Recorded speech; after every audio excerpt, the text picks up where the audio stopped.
tozokata yango tolakisa bango ke IDPS eza machine politique. Comment ça fait-il? Parti moko contre tous les partis politiques.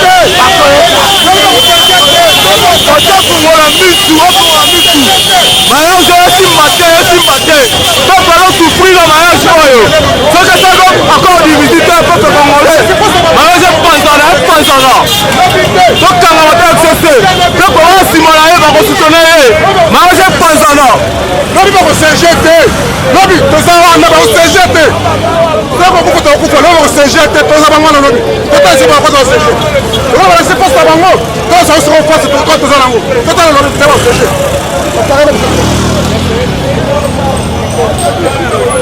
ibale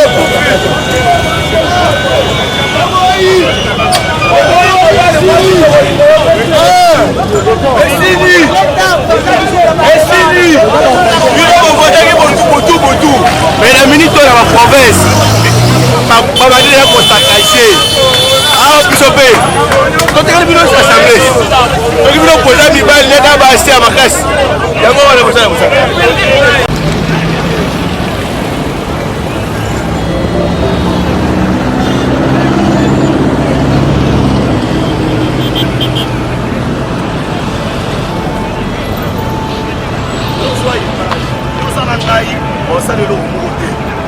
la baroute passe à Wanda.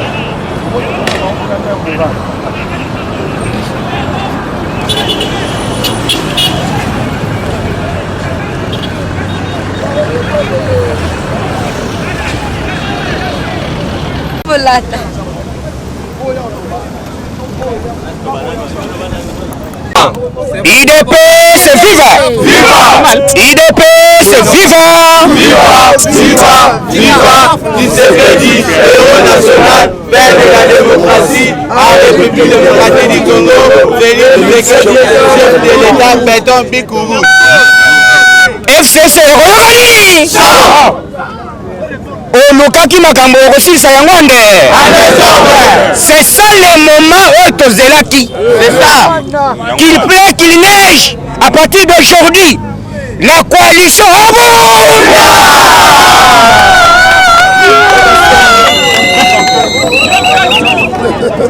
à partir d'aujourd'hui je demande à tous les combattants partout où vous vous retrouvez. C'est ça le moment où nous devons nous débarrasser avec cette histoire de coalition FCK. À partir d'aujourd'hui, tous les combattants, vigilance, tobandi sikoyo bori ya kokatsa bango fleuve na nini? Basala nini? Bazokatisa mai na makolo. Comment bino boko comprendre? Oui, effectivement. Soki Kabunda salaki mabe mais ndenge nini FCC la muka bango nyonso basangani bloc moko contre Kabunda toza mpe na coalition balinga baloba te to privilégié coalition non motu bavise eza Faci bavise Faci puisque Kabunda empêchaki coup d'état oyo bapreparaki basalaki na congrès yango kanda na bango nyonso balobi na minute oyo fo moto oyo tokosala bien alongo ezali Kabunda moto azali koempêche makambo na biso réussir il faut tolongola Kabunda mais bokoza na badivergence na parti s'il vous plaît tokoza na badivergence na parti mais oyo esalami ezali non acceptable tokondima yango lelo tozozela seja koloba mais eloko ya liboso lokola base na minute oyo toyebisi président à l'immédiat à dissoudre Assemblée nationale na Sénat à l'immédiat et puis tokobanda baction ya opération toyebi nini opération toyebi nini malgré écoutez malgré maladie ezali mais tokozala na ba désinfectant na biso tokozala na bakashine tokosala mosala à partir d'aujourd'hui mais jamais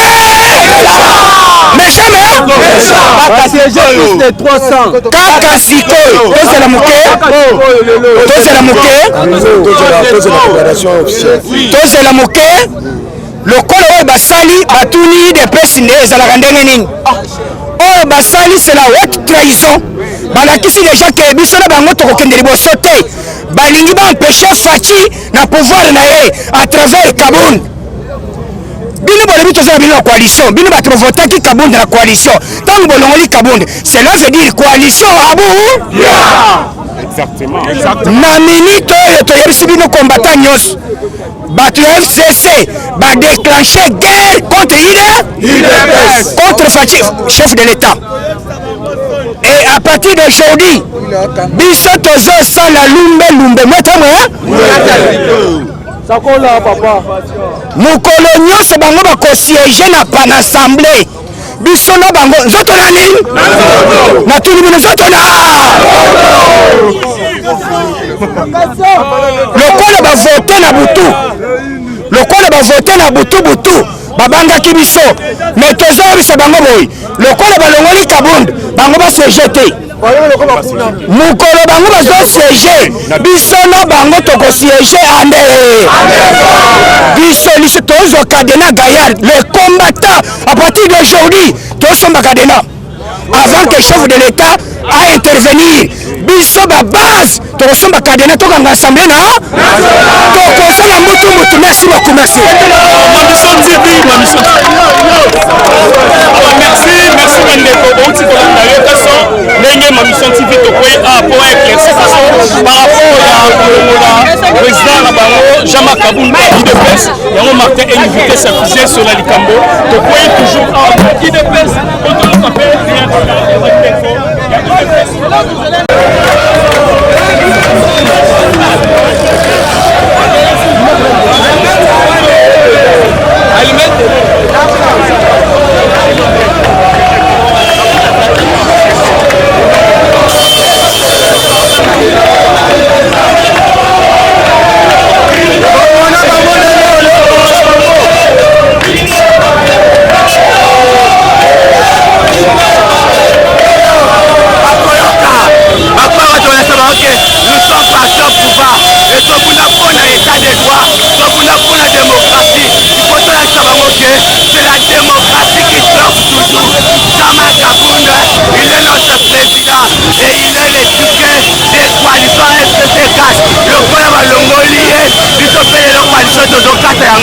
tolakisa bango ke UDPS eza masini politique. Comment ça fait-il parti moko contre tous les partis politiques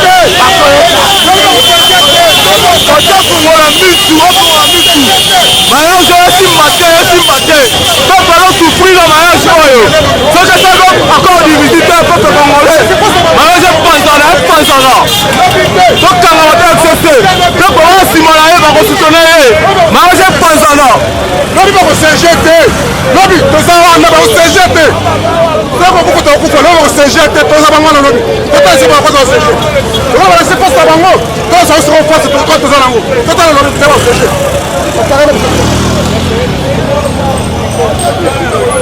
ibale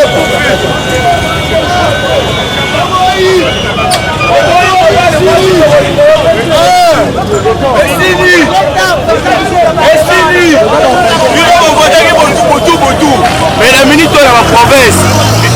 babadi ya kosakrase awa biso mpe totekali bino assemblée toki bino koza mibali leka basi ya makasi yango wana kosala mosala kaka mpo bobima soi-disant majorité na parlement objectif na bino ezalaki nini bodissoudre bote institué Jean-Marc Kabund et puis bozovise président Félix toyebi yango bien ke ndenge boza wana bozoluka motu ya président de la république toyebi yango bien omoni bino boyebaki te soki boyebaka bolingi bosala eloko bosali te mpe makambo bozosala bolingi bosala yango te moto asimbi bomoi ya Kabila Joseph Kabila Hippolyte Kanambe moni moto asimbi yo président Félix moto asimbi yo mpo soki akosoli yo na moko oyo ozala su te mais lokola otouche parce que pour que Janine Mabunda ça le local na parlement bokoyeba lelo nous allons brûler le feu nous allons brûler la feu Mabunda ke bana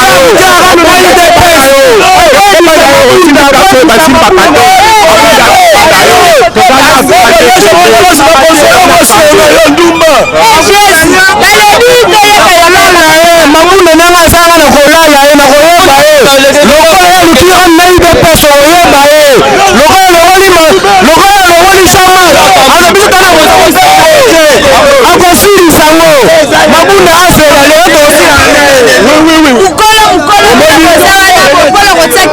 to changer système to tia système ya sika eza ndenge moko biso lelo futo tia système ya système ya sika eza nini kobala ye système nyonso ya Kabila donc moto alobi vérité botia mopanzi ezalaka te telemi ateke certain de bien ya kodéfendre vérité moto abimisi vérité basuma peuple congolais apesi montant exact est-ce que okoma molimi na bino mpona nini bolingi tu bita botournaka bambongo boyibaka bambongo moto aza nsima peuple aza obligé na barépondre malamu loko mona makambo batouche lelo bamilitaire UDPS batie bango mosapi na lisu est-ce que boyebi retour ekozala nini baconséquence ekozala nini bato baza nsima ya Kabila est-ce que bopesaki conseil te ke soki azolala pongi oyo eza mpona fati soki azomela mai malili eza mpona fati soki bino tu bovandi lelo eza mpona fati bozotala te bobouge Jean-Marc tala baconséquence lelo namoni lelo eza lokola fete ya mariage moko boye eza baye kopanza yango lelo libala lelo esili libala vraimen esili lelo Kabila tokangi biloko nyonso ya Kabila topesaka bakiti bakende kofanda azalaka na réaction liboso eloko ya liboso bakosili président makambo balobi a violé constitution Jean-Marc a réagir eloko ya mibale secrétaire général ya PPRD alobi bahypercute Jean-Marc a réagir na makambo nyonso Jean-Marc azwaka initiative te il est toujours dans la réaction et la réaction voilà il n'insulte personne c'est un monsieur respectable à faire à Moutouté. Je vais vous donner un exemple président ya Sénat afinga ba journaliste aloba azaba minable soki toke président ya Sénat afinga ba magistrat alobi bato baza bato ya trois vestes baza miyibi balingaka villa balingaka veste ainsi de suite président ya Sénat afinga mama oyo ya bota ye na Sénat basala ye nini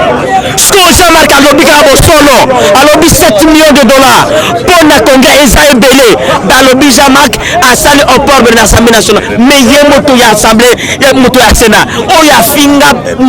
ye mpe sénatrice lokola ye mama na kati ya Sénat basala ye nini eloko nazobisa bango eza boye Jean-Marc n'a rien fait Jean-Marc c'était monsieur respectueux c'était monsieur respectable c'était un homme d'état tozoloba eloko te tozozelaka mot d'ordre ya autorité ya parti et mariage na biso na bango esili déjà tozalaki lobi désolé ya komona oyo ce qui s'est passé hier na niveau ya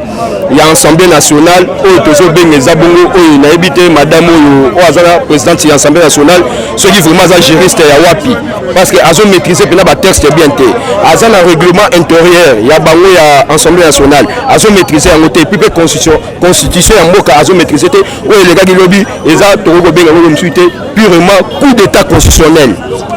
bon ndenge naloba boye soi-disant na bandeko tozala na bango en partenariat na kati ya coalition tebisaka bango biso base ya UDPS déjà depuis kala toakaka na longueur d'avance que non mariage oyo eza contre nature parce que lumière na nini na noir basangisaka yango te même ndeko na biso oyo babengaka Monsieur l'Afrique Herman Cohen alobaka que non Monsieur Félix Tshisekedi na Kabila bakosala une année te mais bango batu baza plus ba bénéficiaire na kati ya coalition oyo po babikaki parce que quand nous tozalaki nango babikaki todosaki yango parce que tokende yango en coalition mais cette fois-ci le ba tie musapi na mai oyo tobisi bango lelo bon basali wana eza un coup d'épée dans l'eau toyebisi bango que non en tout cas va préparer déjà nage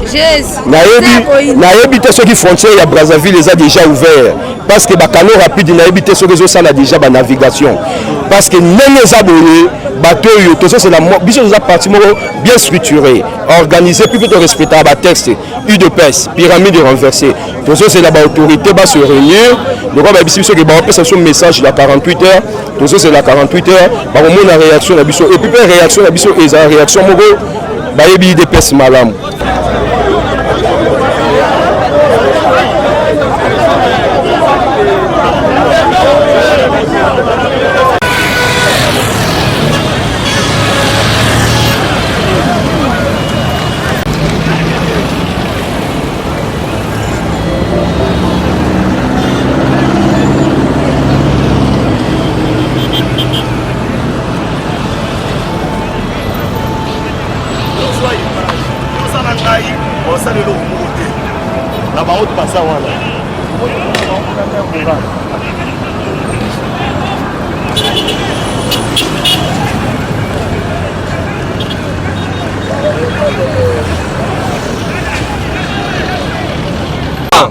IDPS viva! IDPS viva! Viva Tshisekedi, héros national, père de la démocratie, en République démocratique du Congo, Félix Tshisekedi, chef de l'État, Péton Bikourou. FCC oyokani! olukaki makambo okosilisa yango nde c'est ça le moment oyo tozelaki qu'il plaît qu'il neige à partir d'aujourd'hui la coalition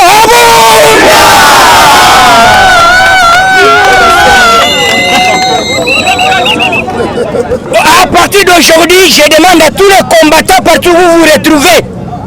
C'est ça le moment où nous devons nous débarrasser avec cette histoire de coalition FCC. À partir d'aujourd'hui, tous les combattants, vigilance, tobandi sikoyo bori ya kokatisa bango fleuve na nini? Basala nini? Bazokatisa mai na makolo. Comment bino boko comprendre? Oui, effectivement. Soki Kabunda asalaki mabe mais ndenge nini FCC Lamuka bango nyonso basangani bloc moko contre Kabunda toza mpe na coalition balinga baloba te to privilégié coalition non moto bavise eza Faci bavise Faci puisque Kabunda empêchaki coup d'état oyo bapréparaki basalaki na congrès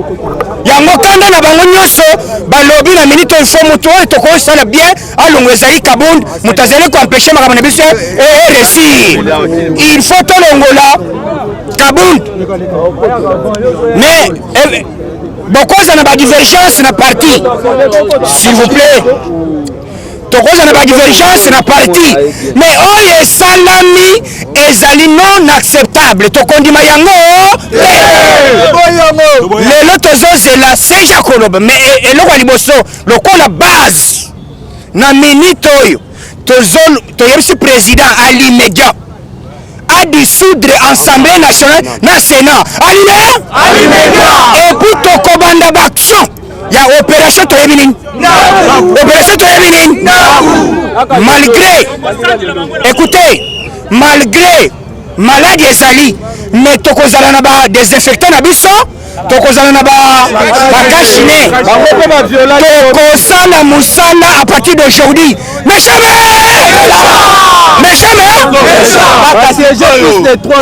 kaka sikoyo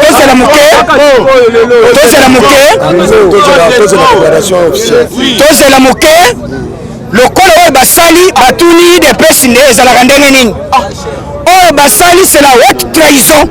balakisi déjà ke biso na bango tokokende liboso te balingi baempêche Faci na pouvoir na ye à travers Kabunda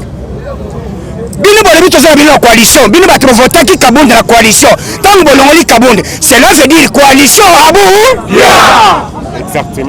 na minute oyo toyebisi bino combattant nyonso bato ya FCC badéclenché guerre contre IDPS contre Faci chef de l'État et à partir d'aujourd'hui biso tozosala lumbe mwetamwe mokolo nyonso bango bakosiege na assemblée biso na bango nzoto na nini natuni bino nzoto na lokola bavote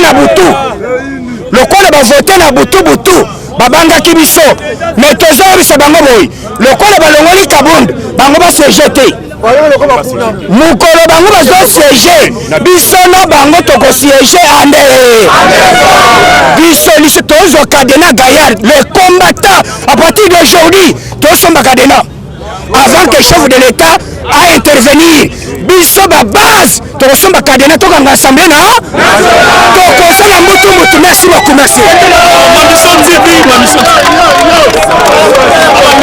merci bandeko bauti kolanda yo kaso ndenge Mamisson TV tokoye po éclaircir